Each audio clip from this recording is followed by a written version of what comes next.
দামোদরপাড়া সমাজ কল্যাণ হোম মন্ত্রী স্বপন দেব রাতের নিজস্ব তৈরি করা অনাথ ও বৃদ্ধাশ্রমের বাচ্চাদের সঙ্গে নিয়ে ঘোরাতে এলেন বর্ধমান মিনি জু চিড়িয়াখানাতে রবিবার সকালে এবং বর্ধমান জেলার বন বিভাগের পক্ষ থেকে বাচ্চাদের হাতে তুলে দিলেন গিফট ডিএফ এবং সঞ্চিতা শর্মা।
সেখানে ছুটির দিন তো এছাড়া অন্যদিন মানুষ আসে, শীতের সময় ভিড় বাড়ছে।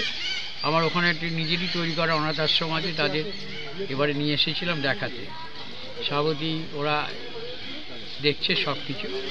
তাছাড়া ডিএফও ম্যাডাম এখানে আছেন, সঞ্চিতা শর্মা আমাদের এডিএফ মহাশয় রয়েছেন।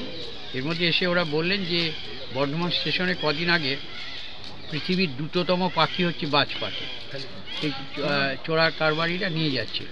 সেটা আরপিএফ এবং বন বিভাগের দপ্তরে উদ্ধার করা হয় এবং এখানে রাখা হয় খাঁচার মধ্যে।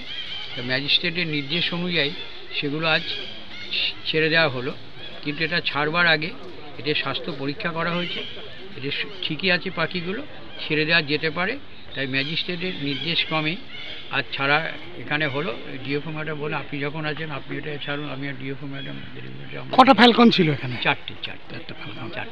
পৃথিবীর দ্রুততম পাখি ছেড়ে দেওয়া হলো, আজ মুক্ত হলো। অন্য একটা প্রশ্ন করি স্বপনদা, সেটা একটু আগে আমার একটা সাংবাদিক আছে, আমি বলেছেন ঘোড়া, এটা বন দপ্তরে ঘোড়াটার ব্যাপার দিয়েছেন। আমি বিভাগের তদন্ত করে দেখছি এটা কিভাবে করে। বিওয়ারিশ ঘোড়া ঘুরে বেড়াচ্ছে। একদম ঠিক আছে, ধন্যবাদ।